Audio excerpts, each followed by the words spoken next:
Hello and welcome to another episode of Just Health for the People by the Experts, brought to you by Just Look Hospital. I am Jitendra Haryan, your host for the show.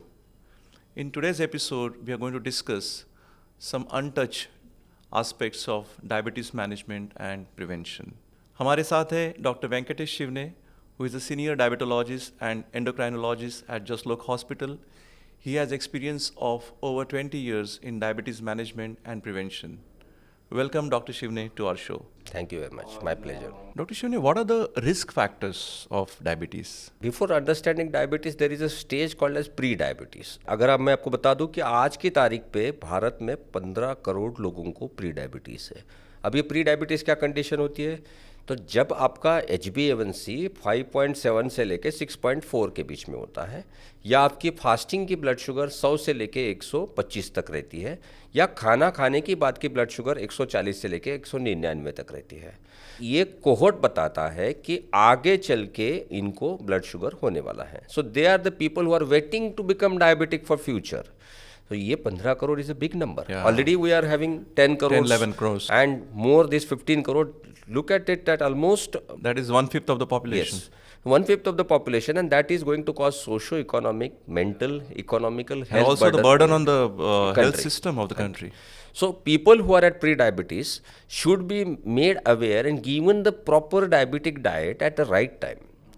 Pre-diabetes doesn't need medications most of the time. अगर patient बराबर से diet exercise कर रहा है तो उनको कोई problem नहीं. लेकिन अगर हम प्री डायबिटीज़ को जल्दी आइडेंटिफाई करें और उनको सही समय पे डाइट और एक्सरसाइज बताएं तो उसको कंट्रोल किया जा सकता है. सेकंड कैटेगरी आती है ओबेसिटी. ओबेसिटी की डेफिनेशन इंडिया के हिसाब से क्या है? Body mass index more than 23 is considered as overweight, and body mass index more than 27 is considered as obesity.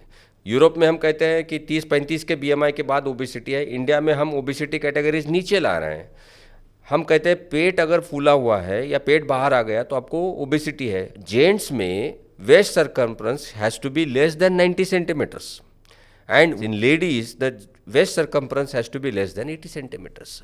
These are the categories of BMI and waist circumference to define obesity. तो obesity एक हो गया, pre diabetes हो गया. Next आता है gestational diabetes. कुछ महिलाओं को प्रेगनेंसी में ब्लड शुगर होती है, बाउंड्री पे होती है, तो उनको मेडिकेशन वगैरह देके ठीक हो जाते हैं. इन महिलाओं को आगे चल के डायबिटीज़ होने का खतरा ज़्यादा है. नेक्स्ट आता है फैमिली हिस्ट्री. अगर आपके परिवार में आपके भाई बहन, माता पिता, दादा दादी, नाना नानी या फर्स्ट डिग्री रिलेटिव्स हम उसमें से किसी को ब्लड शुगर है तो नेक्स्ट जनरेशन में ब्लड शुगर होने का खतरा और ज़्यादा है. और अगला है PCOD. आजकल ये PCOD सुनने में बहुत आता है कि महिलाओं में जो रिप्रोडक्टिव एज में जो पीरियड इरेगुलर आते हैं, वज़न बढ़ता है, हेयर ग्रोथ बॉडी में ज़्यादा होती है, उसको कहते हैं हम PCOD. ये PCOD भी डायबिटीज़ होने का चांसेस ज़्यादा है. तो अगर आप इन 4-5 कैटेगरी में से कोई भी कैटेगरी में आते हैं तो सही समय पे आपके डॉक्टर से सलाह मशवरा करें, जांच करें और उसके ऊपर एक्शन लें to control it In time. in time. So detect on time, control on time, and that is going to prevent the diabetes for future. Diabetes के बारे में बहुत सारे मिथ्स भी हैं, जैसे शुगर खाने से डायबिटीज़ होती है या डायबिटीज़ होने के बाद शुगर नहीं खानी चाहिए. मतलब ये कुछ हद तक सही भी है. But what according to you are the myths that people should be aware of? It's a good question, and there are at least hundreds of myths, and I can quote maybe 2 or 3. सबसे पहले तो patient आता है मेरे पास तो blood sugar ज़्यादा है लेकिन मैं मीठा नहीं खाता हूँ. So we have to tell the patient that except water, whatever goes in your tummy gets converted into glucose. That is also sugar. And that's why your sugar is rising. Then the person understands. So it is not only the starch and sugar which is important to increase the blood sugar, but it is also the conversion, how it is happening into the body apart from non-sugary items. That's need to be explained. दूसरा myth है कि करेला खाने से diabetes control होता है. तो diabetes अगर ऐसा होता तो आज भारत में करेला सोने के भाव बिकता, क्योंकि भारत में तो और सबका फेवरेट होता. तो ये तो होता नहीं है, क्योंकि डायबिटीज़ पेशेंट आप देखें तो अगर सब्जी मंडी में जाके जो भी आदमी 1-1 किलो करेला खा रहा है, हम उसके डेफिनेटली उसके घर में हमखास त्याच्या घरी 1-2 तिघांना डायबिटीज़ असणार. That's why they are doing it, but that is not the case.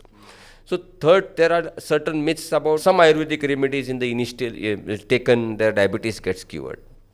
I appeal to the people with diabetes, whatever remedy you want to do, of whichever pathy, always consult your specialist, take him into confidence and then apply and try on yourself. Next myth about diabetes है, I am fine, my sugar में भी 300 but I am fine, so I don't have to go to doctor. They think कि मुझे अगर मेरी sugar 300 भले रहने दो, मुझे आज कोई तकलीफ नहीं है तो मुझे डॉक्टर के पास जाने की ज़रूरत नहीं है।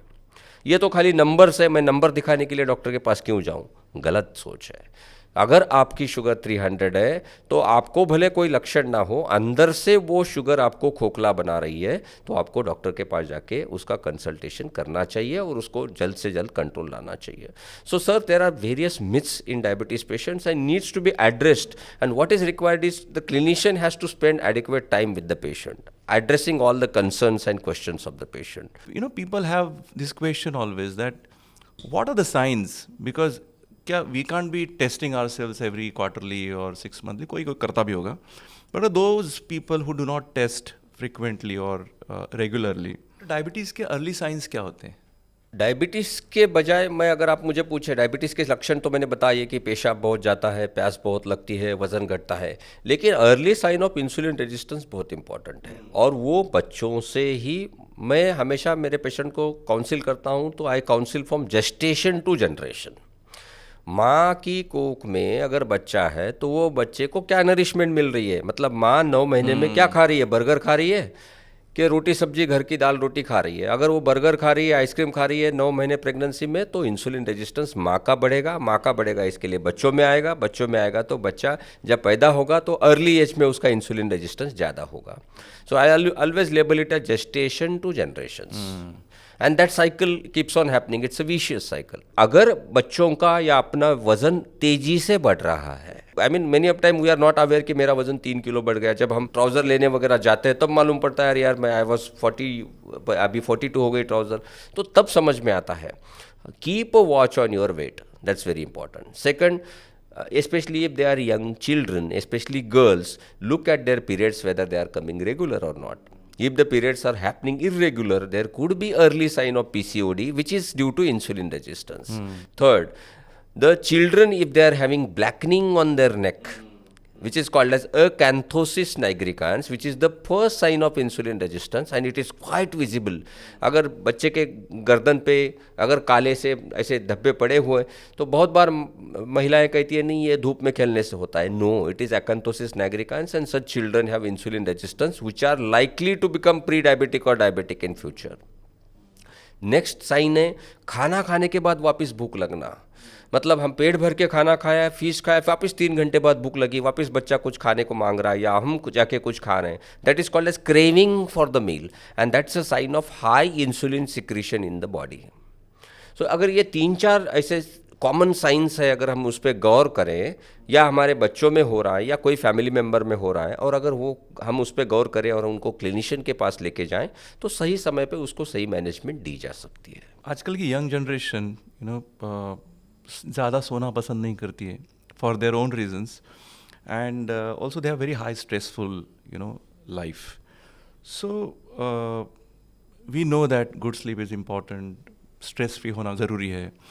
So does this lack of sleep and stress level also cause diabetes? Directly stress doesn't cause diabetes per se, but stress से क्या होता है कि हमारे शरीर में कुछ काउंटर रेगुलेटरी हार्मोन्स है वो बढ़ जाते हैं। स्पेशली हम कॉर्टिसोल, जिसको स्टीरॉयड कहते हैं, जो किडनी के ऊपर एड्रिनल ग्लैंड है उससे पैदा होता है, वो ज़्यादा मात्रा में बढ़ते हैं, या फिर कैटाकोलामाइंस जो फ्लाइट एंड फ्लाइट मैकेनिज्म में बढ़ जाते हैं।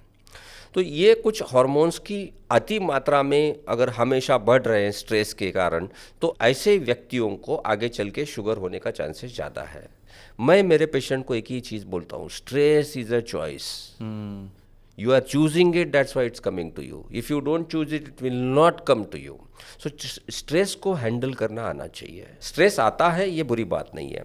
सो there is a stress of work, specially in the corporate companies, आज इतना काम हो जाना चाहिए, तो the children keeps on working for longer hours, they are becoming night owls, बहुत ज़्यादा समय तक काम करते हैं, पर्याप्त मात्रा में नींद नहीं होती।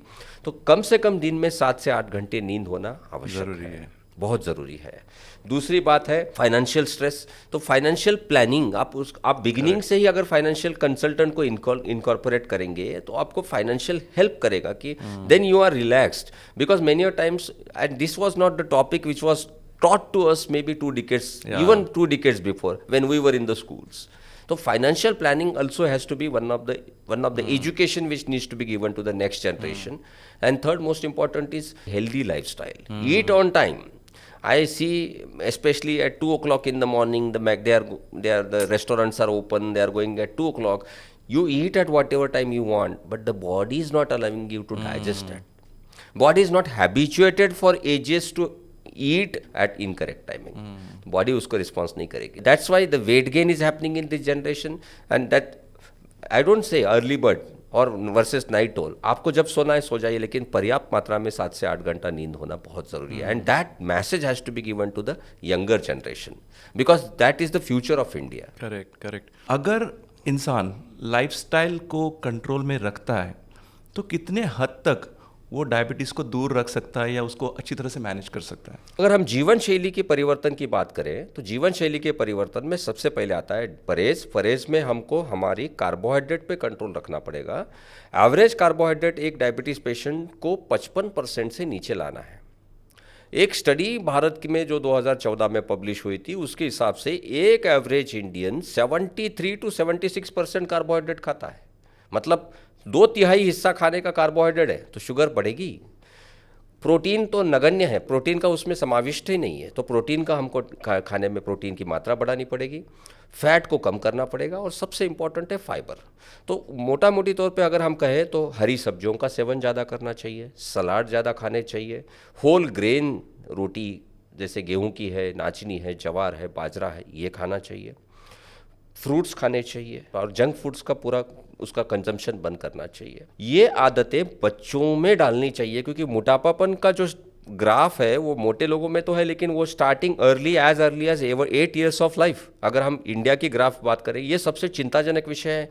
और मेरे पास रोज़ हफ्ते में 2 मैं टाइप 2 डायबिटीज़ बच्चे जो 12 साल के हैं, 13 साल के हैं, जिनके माता पिता को, दादा दादी को डायबिटीज़ है, ऐसे बच्चे मोटापेपन के साथ मेरे पास आते हैं. दूसरा आता है एक्सरसाइज में गाइडलाइंस बताते हैं 45 मिनट्स, लेकिन आप हो सके तो 60 मिनट्स का एक्सरसाइज एक शेड्यूल बना के रखें.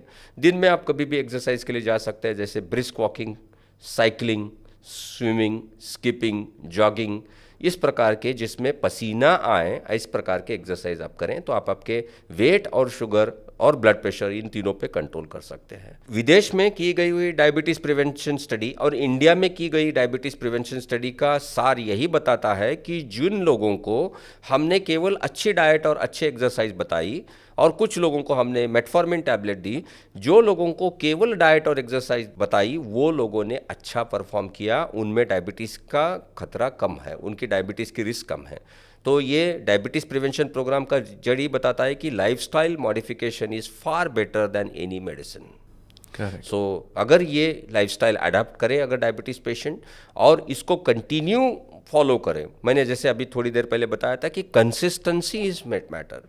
अब होता क्या है कि मान के चलिए गणेश जी आ गए तो हमने मोदक खा लिए, फिर दशहरा आ गया तो हमने कुछ मीठा खा लिया, फिर दिवाली आ गई तो हमने मीठा खा लिया, फिर अब क्रिसमस आ रहा है, फिर नया साल आएगा, ये चक्र चलते रहेगा. It's a vicious cycle. मौके है, ये मौके हैं. And people those who have sweet tooth can't control themselves from eating food, उनके लिए दिक्कत हो जाती है. They always think of, and marriages का सीजन चालू हो गया तो और एक वो मैरिजेस का एक सेलिब्रेशन होता है, 3 दिन 4 दिन, calorie high junk foods and high calorie foods are given. So that gives a lack of consistent pattern in sugar control in average Indian diabetes patient, and that shows the fluctuation. On the contrary, कुछ लोग इतने motivated होते हैं कि they are well controlled, they don't take the opportunity of all these celebrations and they still follow the diabetic diet and they do perform well. और ऐसे लोगों की दवाइयाँ जल्दी कम हो जाती है, जिसको आप रिवर्सल कह सकते हैं. I always appeal to the people that yes, if there is a detection of diabetes in someone in your family or maybe in yourself, be positive. So I always tell some yes to my patient. The first yes is sleep. You should sleep it properly for 7 to 9 hours. Second is sweating. At least 40 minutes or 60 minutes per day you should sweat a lot. That means you should exercise that much to sweat that much. Third, stretch your muscles. And that stretching can happen through exercise, which is like brisk walking, climbing, skipping. Even though you are sitting in your office, after every 20 minutes, stretch your muscles, because that still helps to control the glucose metabolism into your body. Next, yes, is stop junk foods. Junk food should be refrained of and cut down the consumption, and try to eat healthy meal pattern. Now that meal pattern, it's always a debate whether 1 meal per day or 2 meal per day or 4 meals per day or 7 meals per day. It is subjective. You should consult your doctor that how much calories are required as per your body mass index and body metabolism rate that is required for you. And rather than just going for WhatsApp universities and YouTube universities, just consult your nutritionist and your consultant diabetologist and metabolic physician what is best for you. And the last, yes, is sound mind. Be away from stress, be away from anxiety. That is going to help you, and you should have a habit of coping up with stressful situations, especially by meditations and yoga. Thank you. And make your work the passion. I think if your work is passion, obviously the stress Obviously, level I agree will with that. reduce. So thank you so much, Dr. Shivne, for joining us today and sharing your expert views. Thank you, Mr. I'm sure Ajay. this will help our audience to manage diabetes or prevent diabetes and keep it away. So thank you so much Thank once you very again. much.